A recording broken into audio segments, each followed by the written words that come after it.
Hello friends, welcome to Sleepy Classes. आप सभी का स्वागत है स्लीपी क्लासेस के एथिक्स के आज के सेशन में। तो आज हम एक इंपॉर्टेंट वेस्टर्न फिलोसोफर के बारे में पढ़ेंगे जिनका नाम है सोक्रेटस। सोक्रेटस का नाम हमने अपने पुराने लेक्चर्स में भी जिक्र किया है इनके बारे में, जब हमने एरिस्टोटल और प्लेटो के बारे में पढ़ा। तो सोक्रेटस ये प्लेटो के गुरु रहे हैं और इन्होंने वेस्टर्न फिलोसफी को एक नई दिशा दी है। We can also call him as a founding father of western philosophy.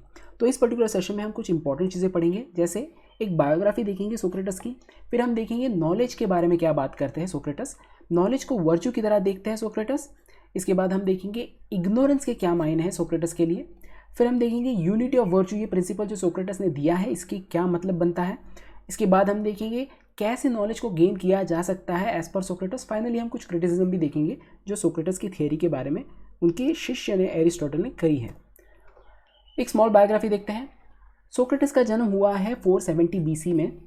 उनका जो जन्म हुआ है वो वर्किंग क्लास फैमिली में हुआ था इन एंशिएंट ग्रीस। तो हमने जब एरिस्टोटल और प्लेटो के बारे में पढ़ा तब हमने देखा कि दोनों भी वेल टू डू फैमिली से आते थे, बट सोक्रेटस की किस्मत ऐसी नहीं थी। उनके जो फादर थे वो स्कल्प्टर थे जो स्टोन कटिंग का काम करते थे इन पार्थेनन बेसिकली एक टेम्पल है। आज की डेट में इसके रूइंस आपको ग्रीस में दिखाई देंगे। तो वहाँ पे शिल्पकारी का काम करते थे और यही जो तालीम है शिल्पकारी की, वही तालीम उन्होंने अपने बेटे सोक्रेटस को दी। सोक्रेटस ने, जैसे मैंने कहा, अपने अडल्ट एज में दो तरीके के काम किए। एक है स्टोन मैसन, अगेन स्टोन कटिंग का काम, और कई बार इन्होंने खुद को मिलिट्री में भी इंडक्ट करा। सोक्रेटस के बारे में जो दुनिया जानती है वो जानती है उनको एज अ टीचर, और ये जो प्रोफेशन है उन्होंने काफ़ी लेट यानी अपने रिटायरमेंट के बाद शुरू किया। सोक्रेटस ने कोई किताबें नहीं लिखी, तो उनके बारे में हमें पता चलता है उनके जो स्टूडेंट्स हैं जैसे प्लाटो और जेनोफोन और जो उनकी कंटेम्प्रेरीज है एरिस्टोफेन, इनके किताबों में उनका जिक्र हुआ है। उससे हमें सोक्रेटस के बारे में पता चलता है। उन्होंने किताबें क्यों नहीं लिखी? क्योंकि वो ओरल ट्रेडिशन में विश्वास करते थे। बट ये चीज़ भी जाननी बहुत ज़रूरी है कि इनकी कोई ऐसी हिस्ट्री नहीं है, बायोग्राफी नहीं है जिसमें आपको सारा टाइमलाइन के हिसाब से उनके बारे में पता चले, क्योंकि वो दौर ही वैसा नहीं था जब हिस्ट्रीज लिखी जाती थी। वो क्लासिकल एरा था जब जो भी चीज़ लिखी जाती थी वो ड्रामाटाइज फॉर्म में लिखी जाती थी, यानी प्लेस, फिलोसफिकल डायलॉग्स इस रूप में लिखी जाती थी। और जो उनका अकाउंट है सोक्रेटस के बारे में, जो भी लिखा है इन लोगों ने, जैसे प्लाटो, जेनोफोन, एरिस्टोफेन, इन्होंने जो भी लिखा है उनमें भी कई बार हम देखते हैं डिफरेंसेस पता चलते हैं सोक्रेटस के बारे में। तो हमें कुछ कॉमन डिनोमिनेटर ढूंढना पड़ता है इनके कामों में से, और फिर हमें पता चलता है सोक्रेटस की जीवनी कैसी रही होगी। सोक्रेटस जो है उनके बारे में एक चीज़ जाननी बहुत ज़रूरी है कि इनके टीचिंग का टेक्निक कुछ अलग था। ये बड़ी बड़ी स्पीचेस नहीं देते थे, किसी टॉपिक पे बहुत डिटेल में बात नहीं करते थे। रैदर इनका तरीका था कि क्वेश्चन करना, एक के बाद एक क्वेश्चन करते थे लोगों से, और फिर उनकी जो जेन्युइन नॉलेज है वो समझने की कोशिश करते थे। ये लोगों की लॉजिकल इनकन्सिस्टेंसी को जानने की कोशिश करते थे और उनकी रीजनिंग के फॉल्ट लाइंस को समझने की कोशिश करते थे। और यही मेथड इन्होंने यूज़ किया जब वो अपने स्टूडेंट के साथ डिस्कोर्स करते थे। इसे सोक्रेटिक मेथड ऑफ डिस्कोर्स भी कहा जाता है। ये जो मेथड है ये सबसे इफेक्टिव और सक्सेसफुल टीचिंग मेथड माना जाता है अब तक का। इसमें क्या होता है कि दो लोग अगर बात कर रहे हैं किसी चीज़ पे, तो दोनों भी रेटोरिक का यूज़ नहीं करते एक दूसरे को डाउन करने के लिए, रैदर वो क्वेश्चनिंग का यूज़ करते हैं ताकि एक्चुअल में ट्रू नॉलेज पता चले। यही चीज़ आप देखोगे इवन साइंटिफिक डिस्कवरीज में जो होती है, वहाँ पे साइंटिस्ट अपनी जो थ्योरीज है, अपनी जो डिस्कवरीज है वो अपने पीयर्स के सामने रखते हैं, और वो पीयर्स भी कभी ऐसा नहीं करते, वो तुरंत खारिज करने की कोशिश नहीं करते, rather they try to understand that particular experiment or the proposition and then they question in a way that ultimately a truth comes out। इसी को सोक्रेटिक मेथड यूज कहते हैं और ये टीचिंग में भी काफ़ी जगह यूज होता है। सोक्रेटस की जो टेंडेंसी थी कि वो फ्लॉज ढूंढते थे लोगों के थिंकिंग में, इसकी वजह से उनके काफ़ी फ्रेंड्स नहीं बने। इसके अलावा वो बहुत ज़्यादा सुंदर भी नहीं दिखते थे। इस चीज़ का जिक्र प्लाटो ने भी किया है उनके शिष्य ने अपनी किताबों में, कि वो थोड़े मोटे, थोड़े नाटे और दिखने में भी बहुत सुंदर नहीं थे। इसी कारण शायद उनके ज़्यादा दोस्त नहीं बने। इसके अलावा सबसे इंपॉर्टेंट चीज़, यानी जिस चीज़ की वजह से उन्हें बहुत दिक्कतों का सामना फेस करना पड़ा, कि उनके रिलीजियस बिलीफ काफ़ी स्ट्रेंज थे। जो नॉर्मल उस समय का जो रिलीजियस बिलीफ था उससे काफ़ी जुदा थे उनके रिलीजियस बिलीफ, इसलिए उनको एथीस्ट भी माना जाता था।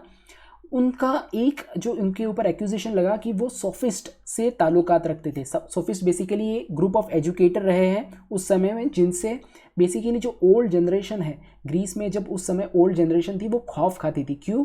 क्योंकि ये माना जाता था कि ये जो सोफिस्ट है ये इंस्टिल करते हैं यूथ में एक wild and disrespectful attitude. Socrates के जो ट्रांसग्रेशन की लिस्ट थी वो बड़ी बड़ी होते जा रही थी, यानी लोग उनसे खफा होते ही जा रहे थे और अल्टीमेटली उन्हें चार्ज कर दिया गया for being an atheist and corrupting Athens young. Socrates के ऊपर ट्रायल्स चले इस चीज़ के लिए, बट उन्होंने खारिज कर दिया कि उनका सोफिस्ट से कोई ताल्लुकात है। इसके अलावा उन्होंने एविडेंस भी दिए कि कैसे वो इंस्पायर कर रहे हैं वर्च्यू अमंग यंग पीपल और एलिवेट कर रहे हैं बिहेवियर ऑफ एथेनियंस, यानी एथेनियंस की जो बिहेवियर है उसको वो उसका जो स्तर है उसे ऊंचा कर रहे हैं rather than corrupting young minds of young people. तो जो सोक्रेटिक मेथड है या सोक्रेटिक मैनर है वही उन्हें इस्तेमाल किया जब उनके ऊपर ट्रायल हो रहे थे, यानी जो जूरी बैठती है, जो डिसीजन लेती है कि सोक्रेटस एक्चुअल में गिल्टी है या नहीं, तो एक तरीका होता है कि जो भी बंदा है जिसके ऊपर एक्यूजेशन लगा है वो परसुएड करे ज्यूरी को कि भाई मैंने गलती नहीं की। बट यहाँ पे क्या हो रहा था, सोक्रेटस अपना जो सोक्रेटिक मेथड है जहाँ पे वो फॉल्ट लाइन ढूंढते अगले पर्सन का वही यूज़ कर रहे थे। अगेन अगर कोई आप किसी के ऊपर किसी की रीजनिंग की फॉल्ट लाइंस को ढूंढ रहे हो और आप ही को उसके ऊपर जजमेंट करना है, तो काफ़ी हद तक ये संभावना है कि आप उससे खफा होंगे। तो जूरी अगेन उनसे खफा हो गई और उनको गिल्टी करार कर दिया और उनको सेंटेंस टू डेथ कर दिया गया। इसके वजह से उनके जो फॉलोअर्स थे, जो उनके स्टूडेंट्स थे, उनको बहुत दुख हुआ। उन्होंने इवन एनकरेज किया कि आप यहाँ से भाग जाइए, कहीं और चले जाइए, किसी और देश में शरण ले लीजिए, क्योंकि उस समय ये माना जाता है कि ऐसे लोग करते थे अपनी जो भी उनके ऊपर हम कह सकते पेनल्टी लगी है उससे बचने के लिए they would flee away. But Socrates जैसे इंसान थे, he had one thing he always use to say, think, या हम कह सकते use those words which you think and act the way you say, यानी जो आप कथनी है और आपकी करनी है इसमें कोई फ़र्क नहीं होना चाहिए। और उन्होंने ये भी कहा कि he obeys the rule of law, और ये ओबे करते हैं इसलिए ये रहेंगे, ये अपनी जो भी इनके ऊपर सेंटेंस किया गया उसे वो प्रायश्चित करेंगे। तो उन्होंने बेसिकली उनको कहा गया था by the government that you have to drink what, you have to drink a poison cup, जिसे हेमलॉक कप कहते हैं, और इन्होंने विलिंगली उसको ड्रिंक करा। तो इनकी जो मौत हुई वो हुई अराउंड 70 ईयर्स ऑफ एज में, यानी he lived for 70 years of age. भले ही as an human being he may have died, but ये माना जाता है कि उनके आइडियल्स जो है वो कैरी फॉरवर्ड किए उनके फॉलोअर ने। तो उनके मरने के बाद उनकी ऊपर किताबें लिखी, जैसे हमने बात की प्लाटो, जेनोफोन, इन्होंने किताबें लिखी और उनके आइडियल्स ये जो है ये ज़िंदा रहे और ये यूज़ भी किए गए, इनके ऊपर पढ़ाई भी की गई मिडिल एजेस के दौरान में। और इनकी जो टीचिंग थी वो नई ऊंचाइयाँ उन्होंने हासिल करी in the period of renaissance. ये वो टाइम है जब कल्चरल अपहीविल हो रहा था अराउंड 13-14 सेंचुरी में इन इटली। तो उस समय इनकी जो टीचिंग थी उन्होंने नए हाइट्स जो है वो अचीव करे। अब हम उनकी थ्योरीज को देखेंगे।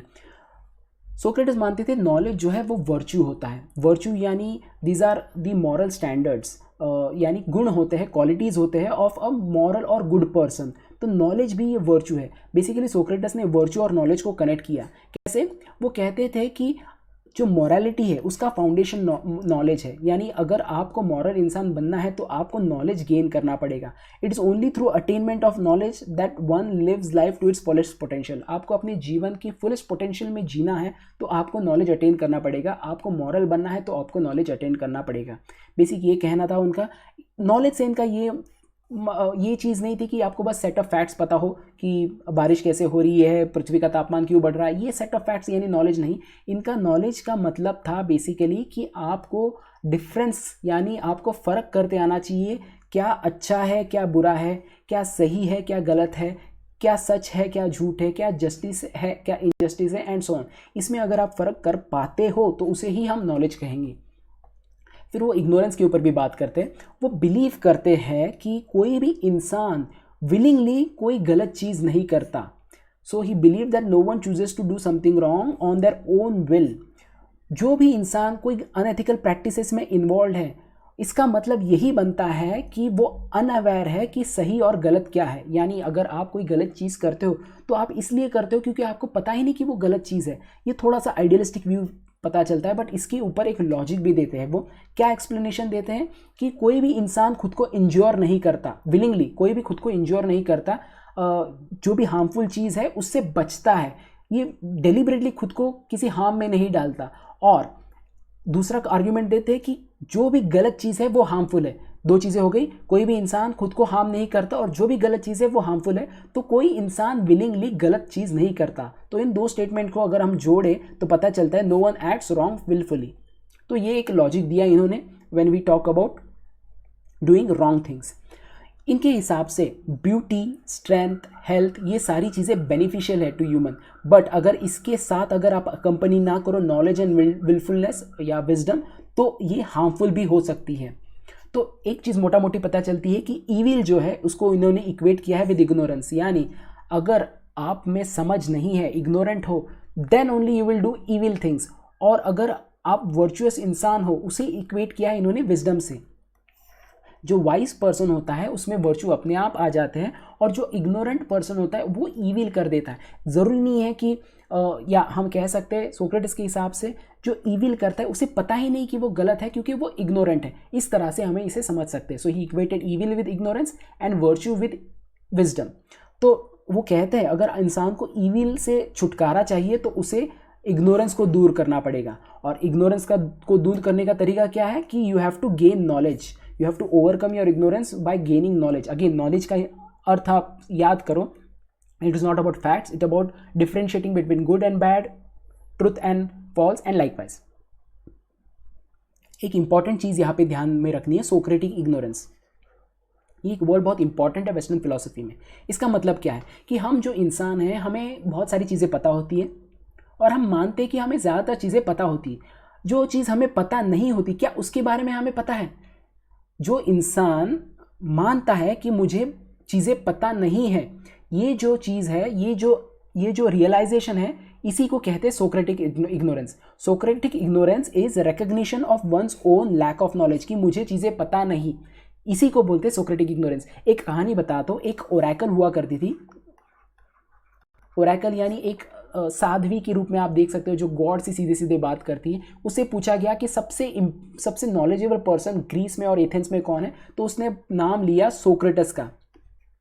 सोक्रेटस का नाम लिया तो सोक्रेटस को लगा ऐसा क्यों किया उसने, तो वो जाके पूछने लगा, लोगों से बातें करने लगा, समझने लगा कि बेसिकली लोग मेरे से कोई होशियार है या नहीं, ये समझने की उसने श्रृंखला शुरू की। बट फाइनली उसने लोगों से बात करने के बाद उसे समझ में आया कि सारे लोगों में एक फॉल्ट है। वो क्या फॉल्ट है कि उन्हें पता नहीं कि उन्हें कोई चीज़ पता नहीं। सो ये थोड़ा सा आपको कंफ्यूजिंग लगेगा। There are many things that you don't know, but recognising that you don't know, that is the most important thing, and that fault he found in everyone. So इसी को सोक्रेटिक इग्नोरेंस कहते हैं कि it is defined as recognition. अब ये Socratic ignorance अगर आपको थोड़ा सा नेगेटिव वर्ड लगे, बट इसका पॉजिटिव सेंस है। इसका मतलब ये कि आप रिकग्नाइज करते हो कि आपको कुछ चीज़ें पता नहीं, तो ये बहुत इंपॉर्टेंट हो जाता है। और ये चीज़ सोक्रेटस को पता थी, इसीलिए उसको सबसे वाइज इंसान माना गया ग्रीस में और एथेंस में। अब यूनिटी ऑफ वर्च्यू ये प्रिंसिपल देते हैं। यूनिटी ऑफ वर्च्यू में वो कहते हैं जो विजडम होता है, करेज होता है, ये सारे वर्च्यूज़ है, कंट्रोल, जस्टिस और बाकी सारे वर्च्यूज़, ये सारे भी बेसिकली नॉलेज के फॉर्म है as per Socrates, as per the principle that he give, principle of unity of virtue.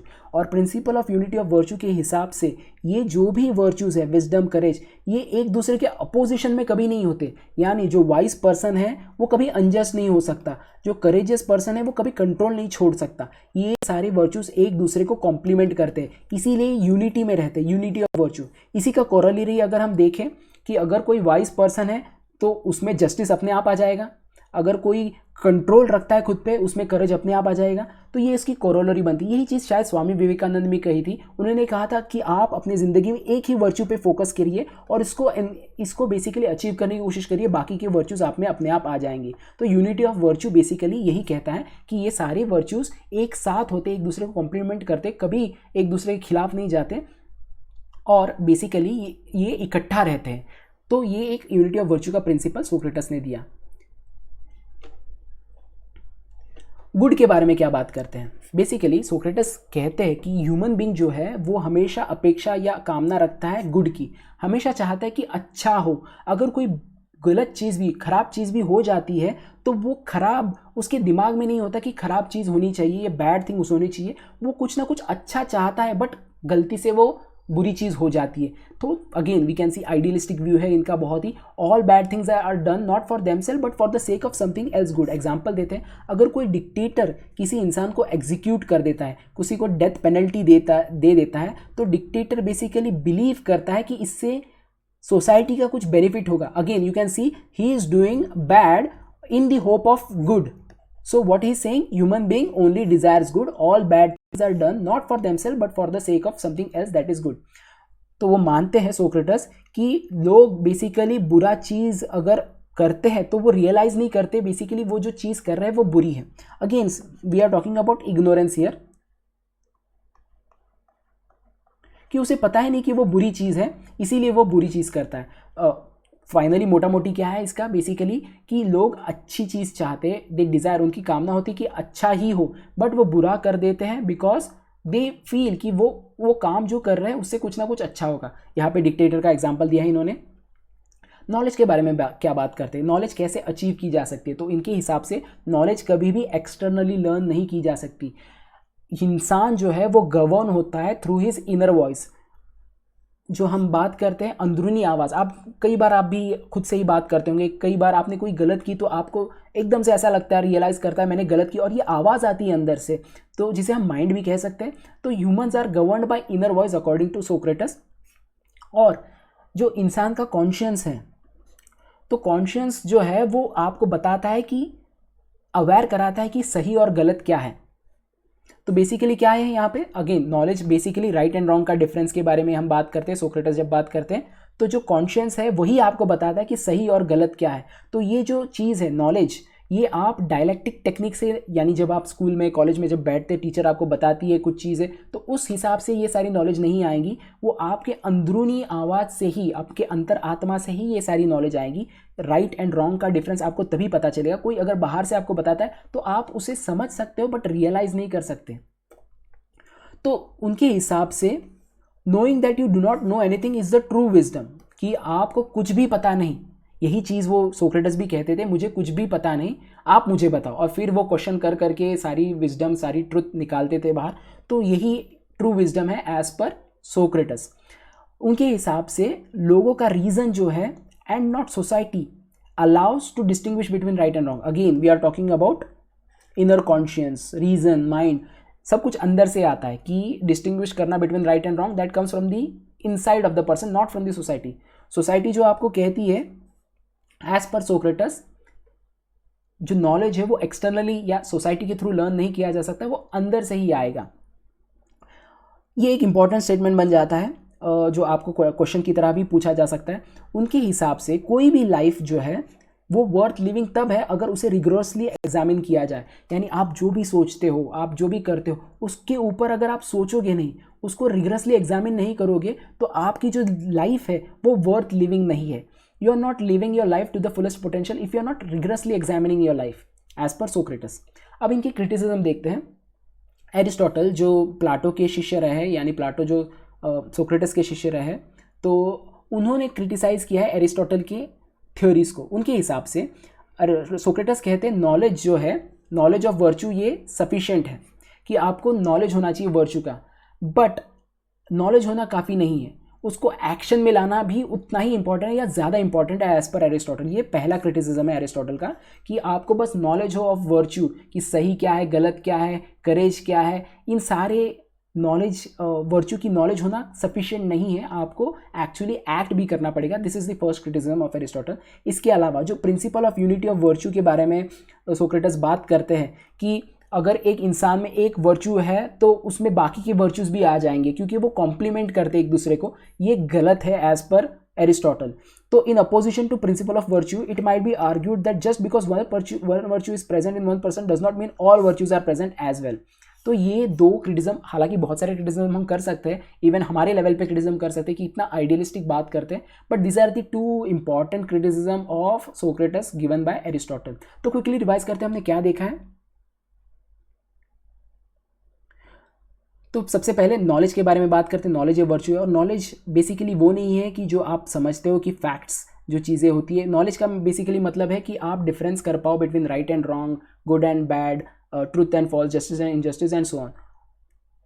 और वो इग्नोरेंस के बारे में बात करते समय क्या कहते हैं कि इंसान खुद से कोई गलत चीज़ विलफुली नहीं करता, जो भी करता है अगर गलत करता है तो वो इग्नोरेंस की वजह से, कि वो अवेयर नहीं है कि सही क्या है और गलत क्या है। इसके लिए रीज़न भी देते हैं या एग्जाम्पल भी देते हैं कि कैसे इंसान खुद को कभी हार्म नहीं पहुंचाता, विलिंगफुली हार्म नहीं पहुंचाता, और जो भी गलत चीज़ है वो हार्म पहुंचाती, इसलिए कोई इंसान विलिंगफुली गलत चीज़ें नहीं करता। ब्यूटी, स्ट्रेंथ, हेल्थ, इन सब के बारे में बात करते हैं। ये सारे बेनिफिशियल है ह्यूमंस के लिए, बट अगर इसको अकंपनी ना किया जाए विद नॉलेज एंड विजडम तो ये हार्मफुल हो सकते हैं। तो बेसिकली वो इविल को इग्नोरेंस से इक्वेट करते हैं और वर्च्यू को विजडम से इक्वेट करते हैं। और अगर आपको इविल हटाना है अपनी ज़िंदगी से तो आपको इग्नोरेंस को रिजॉल्व करना पड़ेगा, और इग्नोरेंस को रिजॉल्व करने का एक ही तरीका है, you have to gain knowledge. और सोक्रेटिक इग्नोरेंस के बारे में जब बात करें तो वो रिकग्निशन है कि आप रिकग्नाइज करते हो कि आप में भी कुछ कमी है, कि आपको भी कुछ चीज़ें पता नहीं है। ये रिकग्निशन करना, इसी को सोक्रेटिक इग्नोरेंस कहा जा सकता है। वो बात करते हैं कि जो यूनिटी ऑफ प्रिंसिपल की या यूनिटी ऑफ वर्च्यू की, इसमें क्या है कि बहुत सारे वर्च्यूज जो होते हैं वो एक साथ इकट्ठा रहते हैं, एक दूसरे को कॉम्प्लीमेंट करते, कभी अपोज नहीं करते एक दूसरे को, इसी को यूनिटी ऑफ वर्च्यू कहते हैं। इसका कोरोलरी ये बनता है कि अगर आपके पास एक पर्टिकुलर वर्च्यू है तो बाकी के वर्च्यू अपने आप आ जाएंगे। गुड के बारे में बात करते समय वो बात करते हैं कि जो गुड है वही हमारी मनोकामना होती है कि अच्छा होना चाहिए। अगर कोई गलत चीज़ भी करते हैं तो वो हम दिमाग में नहीं सोचते कि बुरा होना चाहिए, हम हमेशा सोचते हैं कि अच्छा होना चाहिए। कोई भी काम करते समय अच्छा सोचने की बात करते हैं, करने की या होने की बात करते हैं। अगर कुछ गलत भी हो जाए तो हमारी जो इच्छा है वो अच्छा होने की ही है। ये एग्जांपल देते हैं डिक्टेटर का। डिक्टेटर किसी को एग्जीक्यूट भी करता है तो वो चाहता है, वो एक्सपेक्ट करता है कि उससे कुछ अच्छा हो, बेनिफिशियल हो फॉर द सोसाइटी। नॉलेज के बारे में जब वो बात करते हैं कि कैसे वो उसको अचीव किया जाए, तो वो इनर वॉइस अंदर से आएगा, आपकी रीजनिंग, आपके कॉन्शियंस, आपके इनर वॉइस से आएगा, वो बाहर से नहीं आएगा, सोसाइटी नहीं बताएगी, कोई टीचर नहीं बताएगा आपको। और वो बात करते हैं, वो समझते हैं, एक चीज़ को मानते हैं कि अगर आपको ज़िंदगी जीनी है, जीने लायक, तो आपको अपने जीवन को एग्जामिन करना पड़ेगा। आप जो सोचते हैं उसको री एग्जामिन, रिगरसली एग्जामिन करना पड़ेगा थ्रू आउट योर लाइफ। इसके बाद क्रिटिसिज्म में एरिस्टोटल बोलते हैं कि सिर्फ नॉलेज होना वर्च्यू का सफिशिएंट नहीं है, आपको एक्शन में भी उसको लाना पड़ेगा। बस नॉलेज होने से फ़ायदा नहीं, उसको एक्चुअली एक्ट नहीं करते तब तक उसका कोई फ़ायदा नहीं, एज पर एरिस्टोटल। और वो principal of unity of virtue के भी खिलाफ है। वो कहते हैं कि ऐसा नहीं है कि अगर इंसान में एक वर्च्यू है तो बाकी सारे वर्च्यूज़ भी आ जाएंगे, या वो सारे वर्च्यूज़ एक दूसरे को कॉम्प्लीमेंट हमेशा करेंगे। तो इस तरह से हमने सोक्रेटिस की कुछ इंपॉर्टेंट थियोरीज को देखा, उनकी जीवनी को समझा। I hope you have learn many things from this particular session. हम आगे भी अपनी जो श्रृंखला है इसको आगे बढ़ाएंगे और बाकी वेस्टर्न फिलोसोफर, आगे जाके इंडियन फिलोसोफर्स को भी या फिर ओरिएंटल फिलोसोफर्स के बारे में भी पढ़ेंगे। Let's conclude this session at this point and wish you best of luck and thanks and bye.